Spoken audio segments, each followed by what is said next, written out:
سلام كما يتصنحوا كبرات تخطاتلتنا الزبايتنا ميديا أيون هذا ساعة زحرنا يوم حدش زيناتات حيزنا مسئنا لنا وانا وزخونو زيناتاتنا بقوانا نخبز حكم حدش تزغونكم سابسكرايب مقبارا يترسعوا شير لايك بمقبارا وانك تتبابعنا بخبران عدم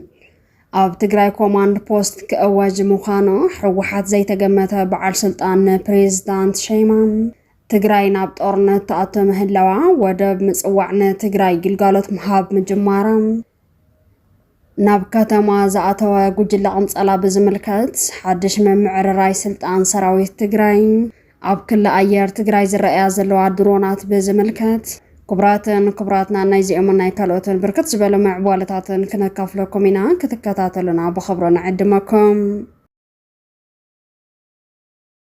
ودب مصوع مسمر أتاون وصعن كوينا تقلقل كم زلازة أفريكان ريبورتس بحال ميديا حيز وزوص حبري تيرد بمسارات أبصابتها ميديا مصوع مع التاون هزب تقرايك أرب زقات ولان ناوص عايز اللي أخلان ودب كوينا كم زلا بمقلات زرزرزة أبصابي جمر بمسارات حبري تاتا ميديا كودب مصوعنا بتقراي كلتا 250 كيلومتر طرح كم زغانا نزد ما كاب جبوتنا بتقراي مهزلو رحقات انت ودادر بسلسة عزفين زناقص كم زخنا نيجلس إرترا حزب تجراي ودب مصوع نخطك فقيدا زلا جزياوي دي ويس مرحت تجراين إرترا ناب مرد دأس لزبس حق أتسأل النت كهلو أنا جزء مفلات أكوان تزيت خالم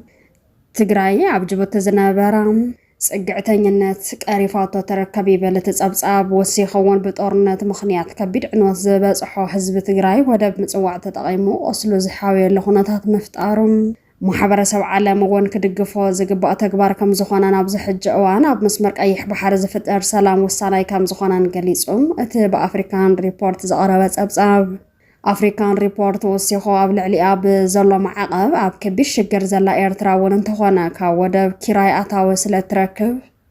قد من نقاح خمس كم زخل حبيرهم بمسارات اتتصابصا ودب مصوعنا اتاو طرح انتي كونس ناوص عين زقبرو سددات وين تግራይ تጥቀመላ ከም ዘላ ይገልጽ ብልጽግና ክልል ዓፋር ሓዊሱ ዓባይ ኦሮሚያ ናይ መምስራት ሕልም ስለ ዘለዎም ሓይል ተጠቂሞ ወደ ዓሰብ ኣካል ኢትዮጵያ ንምግባር ወፍርታት ይገብር እኳ እንተሃለወ ትግራይ ግን ብዲፕሎማስን ኤርትራን ትግራይን ተረባሐ ብዝገብር ሜላን ወደ ምጽዋዕ ምጥቃም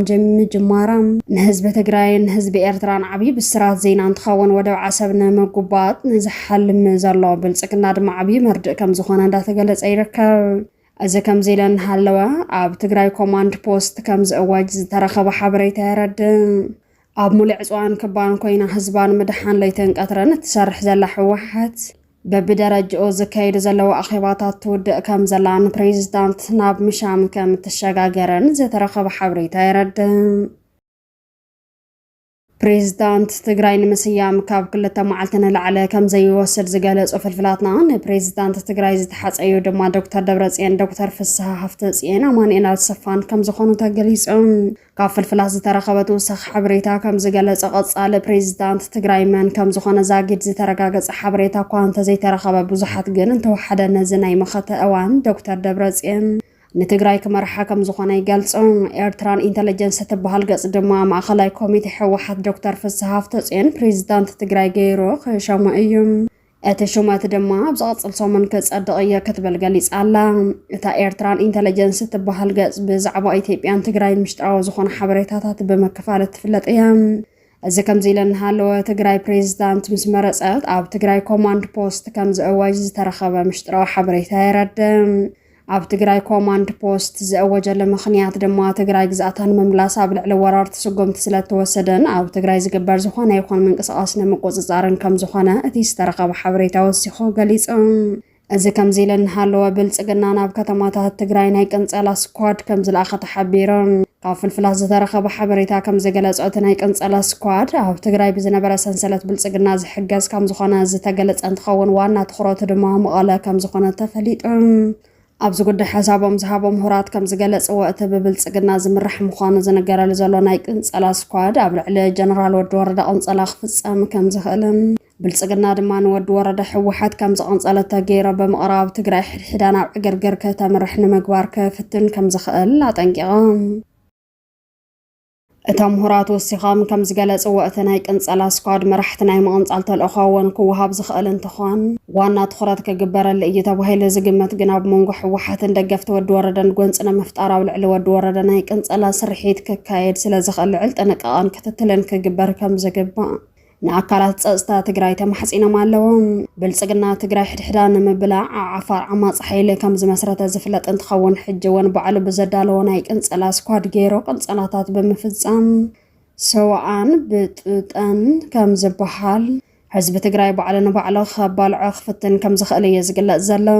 ሕጂ ዝተረኸበ ሓበሬታ ከም ዝሕብራ ውሽጢ ሰራዊት ትግራይ ሓደ ምትኽኻኣት ይግበሩ ከም ዘለዉ ተሓቢሮም ካብ ፍልፍላት ዝተረኸበ ሓበሬታ ከም ዝገለጸም ትግራይ ንምድሓን ኣብ ተጠንቀቕ ከም ዘሎ ዝነገረሉ ዘሎ ሰራዊት ትግራይ ናብ ብልጽግና ዝኸብለሉን ምስ ብልጽግና ርክብ ኣለዎም ተባሂሎም ንዝተኣገዱን ሓለፍቲ ዝተክአ እንትኸውን ኣብቲ ናይ ሽሞት ደብዳቤ ግን ናይ ወዲ ወረደ ፌርማ ከም ዘይብሉ ተፈሊጡ ኣሎ። ስለዚ ድማ ወዲ ወረደ ናይ ስልጣን ክፍተት ንኸይፍጠር ኣብ ወንበሩ ክጸንሕ እዩ ተገይሮ ዘሎ እምበር ኣብ ዝኾነ ይኹን ውሳነ ከይሳተፍን ዝኾነ ይኹን ስጉምቲ ከይወስድን ተኣጊዱ ከም ዘሎን ዝተረኸበ ሓበሬታ የረድእ። ፍልፍላት ወሲኾም ከም ዝገለጽዎ ወዲ ወረደ ኣብ ልዕሊ ኣማኑኤል ኣሰፋ ዶክተር ረዳኣይ ዝመሳሰሉ ላዕለዎት ሓለፍቲ ክወስዱ ሓሲቡ ዝነበረ ናይ ኢገዳ ስጉምቲ እውን ድሕሪ ካብ ፈጻሚት ኮሚቴ ሕወሓት ዝተወሃቦ ናይ መጠንቀቕታ ደብዳቤ ጠጠው ከም ዘበለን ብዕላዊ መንገዲ ካብ ስልጣኑ ዝወርደላ መዓልቲ ይጽበ ከም ዘሎ እንዳተገለጸ ይርከብ። ስለዚ ድማ ብልጽግና ብዙሕ ሚልዮናት ብር መዲባ ኣብ መቐለ ከካይዱ ሓሲብዎ ዝነበረ ዕግርግርን ህውከትን ብውሕልል ኣካይዲ ሓይሊ ጸጥታ ትግራይ ከም ዝፈሸለ እንዳተገለጸ ይርከብ። ተኸፈልቲ ብልጽግና ኣብ ልዕሊ ኣርሚ 22 ወፍረ ከፊቶም ዘለዉ እውን እታ ኣርሚ ብእትፈጽሞ ዘላ ስርሒት ትልምታቶም ተፍርሰሎም ስለ ዘላ እዩ ክብሎ እቶም ፍልፍላት ይገልጹ።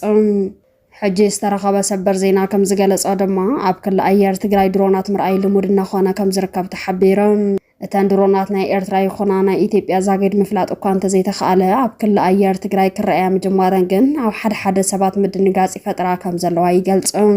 እዘን ድሮናት ናይ ስለላ ድሮናት ከም ዝኾና ዝገለጹ ፍልፍላትና ምናልባት እውን ናይ ትግራይ ክኾና ከም ዝኽእላ ገሊፆም ኣለዎም። ጀነራላት ትግራይ ኣብ ዝተፈላለዩ መድረኻት ትግራይ ከምቲ ቅድሚ ሕጂ ዝነበረትላ ኣይኮነትን ክብሎ ብተደጋጋሚ ዝስማዕ እንትኸውን ትግራይ ቴክኖሎጂ ከም ዝወነነት እዩ ዝግለጽ።